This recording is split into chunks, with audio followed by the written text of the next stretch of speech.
Welcome, everyone. Thank you for staying till the end. This talk is going to be about breaking down buffer overflow exploits. So we'll be talking for the next 25 minutes. We'll be talking about what are buffer overflow attacks. How do you see such kind of vulnerabilities in binaries, and how do you patch them? So we'll be doing a whole end-to-end discussion about this security issue, and also we'll be talking about some newer research trends that are going on in this space. So just a quick intro about me. I'm a software security engineer at Block. Pretty active in the cybersecurity industry, and love to give such kind of talks as well. And avid CTF player. Did my master's from Georgia Tech in cybersecurity. So I guess before we start, we'd like to just get a good understanding of the audience. Have you guys ever used a buffer overflow in maybe like a CTF, or maybe discovered a real life security issue that has this? Okay, I guess so. We have like a mixed audience who, some of them don't know what a buffer overflow is, but we do also have people who have discovered this. So this is a security issue. You can find this in binaries where once you have an entry point through an input that the binary accepts, and through that one input, you can potentially hijack the whole binary and basically get control over it, maybe potentially also get a shell. And if the binary is running as root, then you're pretty much golden, because now you have shell access as root. So this is just one entry point in the binary that can do a lot of magic for you. So, there have been real life examples as well of this happening in a lot of production grade real life software that we use. Some examples would be the Chrome browser that has so many of these security issues that were discovered. A lot of them, like basically any program that use C, C++, like these languages where you have system level languages where you have control over the memory of the program, with the exception of course, these newer languages that are out there, like Rust, which has a totally different mechanism to handle this security issue of, it has totally different way of handling memory. So while, you might have seen typical examples in CTF challenges where you discover a buffer overflow, but like there have been a lot of good mitigations out there, and these security issues are not as prevalent as they were before. It's also called as stack smashing. So let's take a quick look at what is a vulnerable program that can cause this. So this is a very simple 3-line program. We have a function, and we have a character array, and we're using a vulnerable function called string copy. And we're just copying whatever we get in the bar as the argument, and we're just copying it into C. So if you see here in the last line, we have no bounds checking on copy, right? So if you go beyond the 12, so if you have an input that is beyond the size of this character array, which is 12, and it can potentially lead to a buffer overflow, right? So if you, for example, you have this, if you put in like a big string in bar, and when string copy decides to copy it into the C character array, there's no bounds checking on it. So it's just going to copy the whole string. It's going to go beyond the limit of the 12 characters, and it's just going to copy into the program memory. And what's this going to cause is it's going to cause a buffer overflow. And there are various different ways in which you can use buffer overflow to do a lot of interesting things. So let us firstly look at the memory layout in our computer. So this is a program memory. So you have a runtime heap, you have a read-write segment, and then you have the stack. And at the top you have the kernel memory. And the stack layout is on the right. So whenever you call a function, you have the return address stored on the stack. You also have the function parameters, which is the bar over here. You also have the previous frame's base pointer and some local variables that are also saved on the stack, which is the character array, right? So everything for the function is stored on the stack, including the frame pointer, the return address, and the function parameters. And you can do a lot of interesting stuff with this once you're able to gain control of the stack. So this is a normal stack state, right? And for this specific example, this is how it would look on the stack. So we have the character array, as I said, which is of length 12. Then we also have the bar character, which is the function argument. And this is the frame pointer and the return address for the function. Basically, this is the return address to which the function will be returning after it's been called. So let's say you copy a string hello, which has a null byte at the end, and it is within the limit of the character array of 12, right? It's just a 5-letter string. So no issues with that right now. There's no overflow here. It's just a simple string that we copied in the character array. Now let us see what happens if we go beyond the 12 limit here, right? So we just copied a string that is more than the 12 character limit, and notice how it's overflowing the whole stack now, right? It's overwriting the content within the save frame pointer. It also overwriting the return address here, right? So if you're able to overwrite the return address, you can basically hijack the program flow here. So we craft our payload in such a way that we are able to hijack the return address, because the return address is the key here. Once we're able to hijack the return address, we can do a lot of good stuff. So what we do here is we craft a payload which has a bunch of these A's, and then it has a little endian address, which is this, right? And this address points to the top. And then you can put in basically a lot of interesting stuff over there, and you can hijack the program flow. But this is essentially how a buffer overflow is going to occur, right?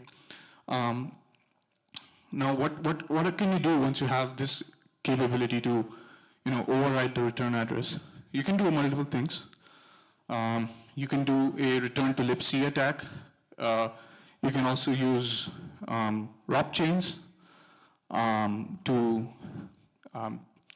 basically pivot and hijack the binary. And you can also inject a shellcode.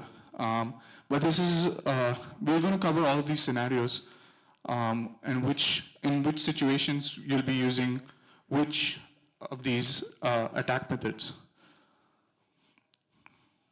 So let's talk about the first one. I mentioned shellcode injection, right? So shellcode injection is basically you have this piece of code that can do, for example, spin up a new shell. So what we're going to do here is we're going to inject our own shellcode in the payload that we just sent. Instead of the A's over here, we're just going to have our shellcode, and we're in the return address, we're going to point to the shellcode. So what will happen is when the program is done executing, it's going to go to the return address, which is going to point to the shellcode, and the shellcode is going to execute. But this only happens in situations where the stack is executable. So your binary has a lot of these flags, and if it has the NX bit, which is the executable bit, if it is set, then you can basically execute whatever code there is on the stack, which is not a good practice because you can do stuff like having shellcode injection. So this is not commonly present in binaries. Like usually, whenever you like create a simple C program or any kind of program, this is not enabled by default right now because it's a security issue. So if you want to actually enable this and try it out by yourself, you'll have to manually do that through like a GCC flag or something. So, and this is for security reasons, of course. So you can use this shellcode, and it is very architecture specific. You also have shellcode that is that can be architecture agnostic as well, but usually it is very architecture specific. So if you want to hijack a binary that is a 32-bit binary or an ARM binary, then you have to have a shellcode that is specific to that kind of an architecture, and it will only work on that architecture. Generally, that's the case. The second part that I mentioned was return to libc, and the third one was ROP. So in case of return to libc, what we do is, so imagine a situation where the stack is not executable, right? So this is a normal binary. So you basically, we saw a case where the stack was executable, but we're not going to have such situations in real life, right? So what we could potentially have is a non-executable stack. So now what you do? Now you can use something like return to libc, which basically what you do is when you do the buffer overflow, you craft your payload in such a way that you have the buffer, then you have the address of a libc function, and then you can have a garbage return pointer, and then the argument to the libc function. So this is exactly how it should be looking like here. So what this does is, so system is a libc function.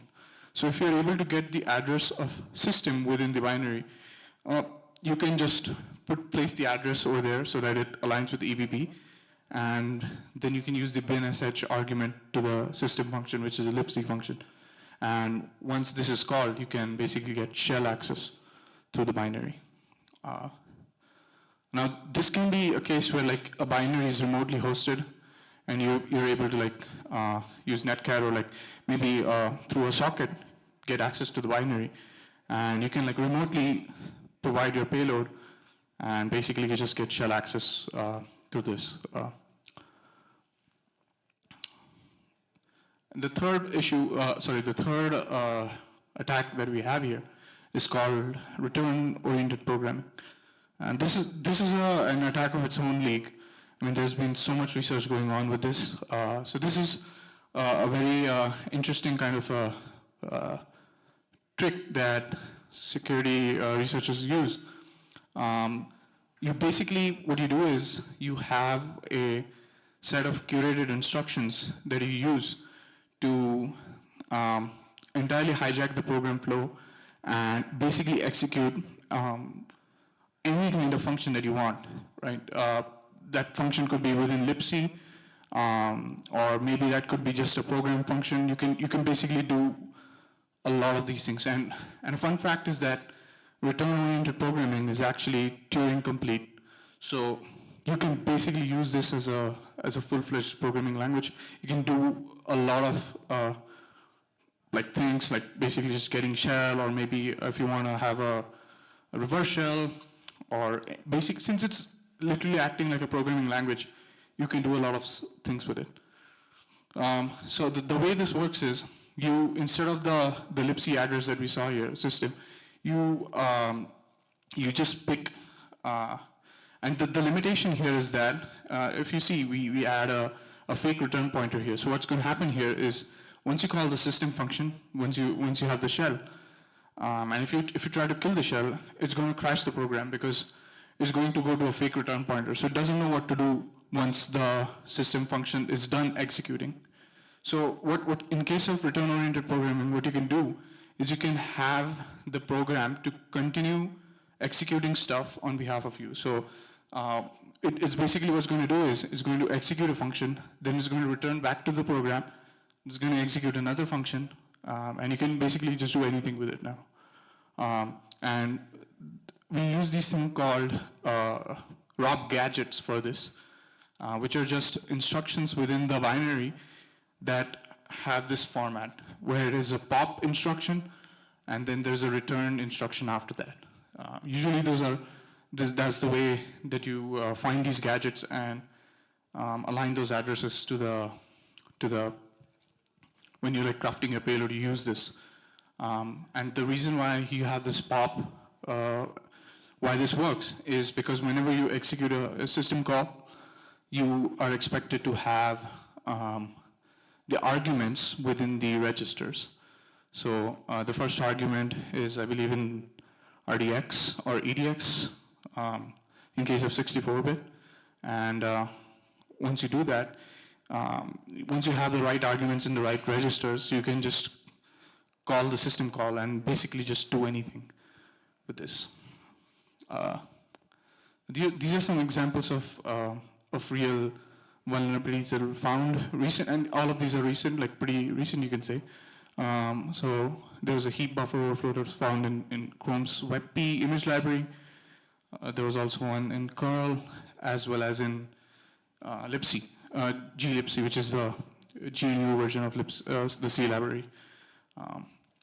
So it's not, I mean, all of these are basically programs that are extensively written in C. I mean, I expect people at security researchers to continue to find such kind of security issues until we have like programs that are extensively using these low-level memory-based programming languages. So what are some protections that we can use against these kinds of overflows? And these are actively being used in binaries. The first one is a stack canary. The second one is the NX bit. I mentioned this right now. Basically, the no execute bit, which helps us to like make the memory pages non-executable. And there's two more, address space layout randomization, and some Linux and Windows specific protections. And all of these are enabled by default on all of the binary programs that you write these days. So you don't have to worry about enabling these explicitly. They're already just, I mean, if you just like compile a simple program with C, these will by default be enabled on all of your programs. Explicitly, you'll have to say, if you want to like create a binary that does not have these security protections, you'll have to explicitly do that. So the first protection that we saw was the stack canary, right? So in our first case, we saw how does the buffer overflow happen, right? We're basically able to overflow and write to the return address. But in this case, what you can do is you can use a neat little trick.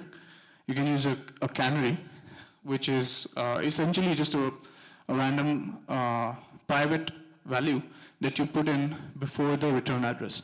So whenever you try to override the vulnerable buffer, it's also going to override the canary, this value. And what the program does is every time it's executing, it's going to compare the value of this versus what it is right now on the stack. And if they don't match, then it triggers that. It knows that a buffer overflow is taking place because the value is now overwritten, and it's not matching the value that it had in the GS segment. So it's going to trigger that there's a buffer overflow, and it's going to stop the program. In this case, it's just not going to allow it to execute. The second thing is address space layout randomization. In this case, what happens is you have a bunch of aspects to your program. So you have the heap, you have the stack, you have the library code, basically the code for all of the libraries that are linked to the binary, along with the program code. So what your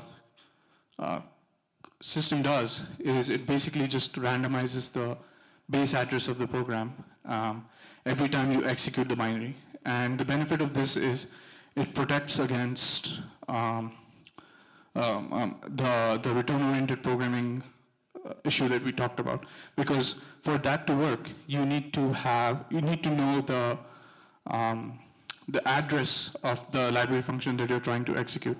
So for example, if you want to execute system, you have to know what is the address of it. But the problem here is every time you execute the binary, the address is going to change. But one thing that is happening here is only the base address is randomized. So the system function is going to be in the library code over here. But only the base address of this is randomized. So if we figure out the base address in some way, we can basically get to system because it is just an offset value from that base address in the library code. So all we need to do in order to break ASLR is just to guess or maybe figure out in some way the base address for all of these components of the program. In case of a 32-bit binary, you can actually use brute force to do that because we only have a 32-bit space that we have to guess. I mean, you can just brute force the whole program and guess this since the 32-bit space can be exhausted pretty soon. But this is not possible for a 64-bit program. You won't be able to do this. So in that case, what you do is you just find leaks in the binary, memory leaks in the binary, and you just try to get the base address from that.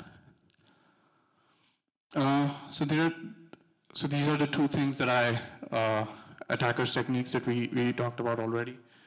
And there's also another few things that attackers also do is they try to remove the canary or just brute force it.